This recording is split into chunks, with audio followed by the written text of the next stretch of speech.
So Elden Ring Night Rain has been out for a little bit over a week now, and I've been playing it on and off here and there. So I figured that I would put out a video just giving my thoughts in case anyone wants to hear them. I want to start off by saying this first.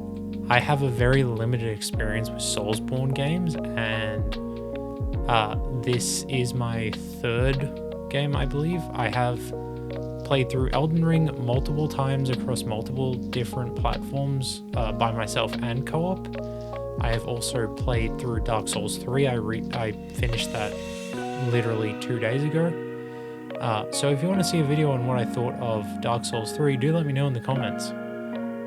But apart from that, it's only other like various games such as Remnant, which I think is a Soulsborne, or at the very least it's a Souls-esque game.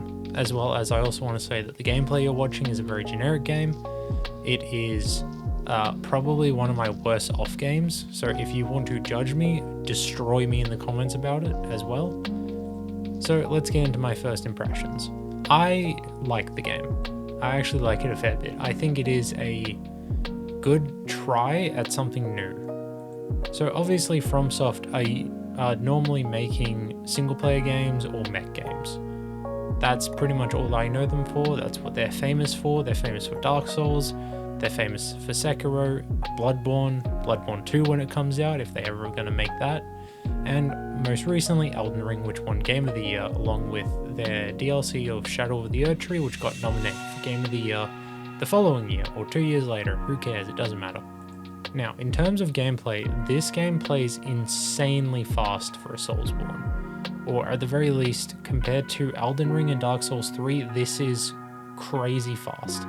There is a double sprint, or super sprint, I don't remember what they label it exactly, that makes you run twice as fast, which is necessary for how the game functions. Additionally, there is no leveling system like the traditional Souls games. Instead, it is you walk up to a grace, and there is a one button level up that levels up all of your stats.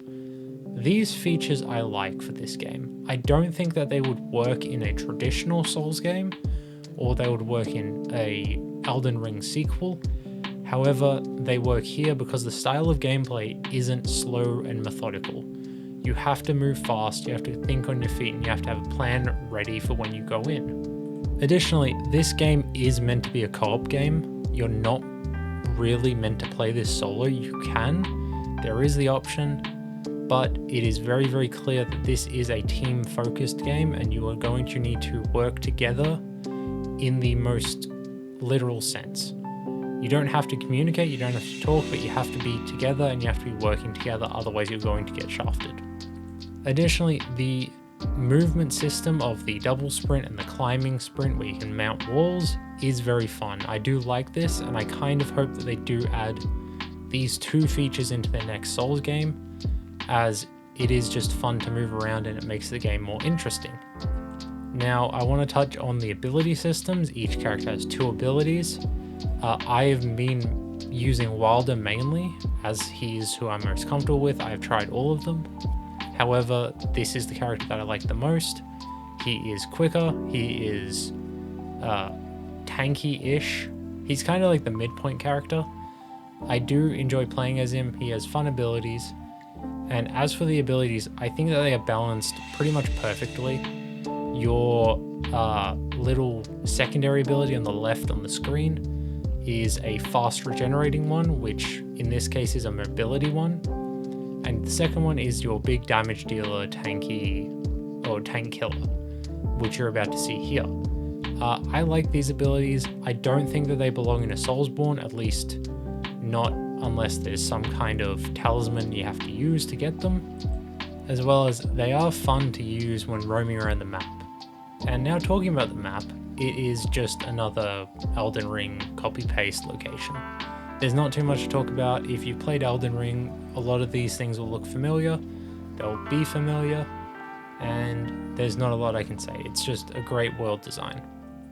Now, getting into the real meaty part of this, the bosses. Some of them are great, some of them are horrible. For example, the world bosses can either be amazing and they can be a fun fight, or they can literally tear you apart in a second and there's nothing you can do about it. To the point where it's not even a skill issue, it's literally just you are under leveled and haven't gone to the level yet.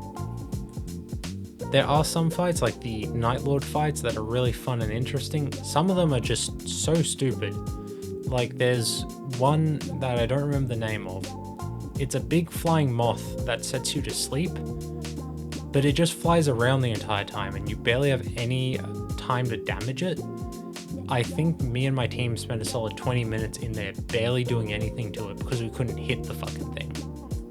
So eventually, because I do believe that they're going to add bosses eventually, when they do that, I think that they need to take that into consideration of how you're meant to damage the bosses with a melee focused team. This might just be me complaining though, and I understand if you do view it like that, but this is just my opinions. On top of that, the overall gameplay, while fun, I don't see it sticking or see the game sticking around too long. Once you beat the 7 Night Lords, there's nothing else to do. You might go get the remembrances for the characters, but apart from that, I don't see people sticking around too long. Especially the casual audience are probably going to play this a few times every so often, and then they're probably going to put it down, which is an unfortunate side effect of how the game works. Overall, I do think this is a great game. I do think this is worth playing if you enjoy Soulsborns, and I think if you want to get into the Soulsborne and Souls-like games, this would be a good starting point, as it is by far the easiest of the ones that I have played, as well as the most recent addition, so it's going to feel more like the new games that are coming out currently. However, as I said before, I don't see this game staying in people's rotation for too long. You're going to play it a little bit, and maybe you'll play with your friends a little bit, but apart from that, there's not too much to do. I personally haven't actually played with any of my friends. I have only played match-made games, and I've been doing fine, so matchmaking does work. You can play solo, I haven't done that, nor will I, because I have no interest. But, as I've said, solid game. I do recommend you check it out if you're a fan or if you think you're going to get into these types of games. Though, do be warned, this is not like Dark Souls, and this is a far cry from Elden Ring as far as I am concerned. Anyway, that was my quick little review of Night Rain. I don't really have too many opinions, as you can tell. I just think it's a decent game and that it's not going to be around too long. If you did enjoy this video, do leave a like. Let me know in the comments what you think of the game and if you think I'm an idiot or not. And do hit the subscribe button while you're down there. I hope you all have a lovely day.